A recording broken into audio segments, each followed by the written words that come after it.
আপনাদের জন্য আজ একটা নতুন ভিডিও নিয়ে এসেছি, একটু মন দিয়ে শুনবেন। এই যে আমরা ধরুন কিছু কিছু মানুষ আছি যারা হয়তো এটিএম থেকে টাকা তুললাম আর তুলে গিয়ে ব্যাগটা নিয়ে বাজারে চলে গেলাম, তারপরে গিয়েই আমরা চালটা দোকানে পেয়ে যাচ্ছি, কিন্তু চালটা আমাদের আসছে কোত্থেকে, কারা এই জিনিসটাকে তৈরি করছে। দেখুন কিভাবে কতটা কষ্ট, কতটা মেহনত করতে হয়, কতটা মাটি কাদা নোংরা জল ঘেঁটে এগুলোকে তৈরি করতে হয়।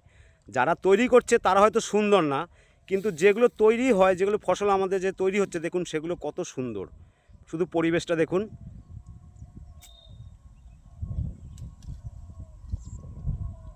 দেখেছেন? আরও রয়েছে, আরও চারিদিকে রয়েছে আমাদের কত ফসল, কত এই যে ধান মোটামুটি আপনার দেখুন এটা পেকে গেছে, এটা কাটার সময় হয়ে গেছে। আশা করি আরও দেখুন সুন্দর সুন্দর।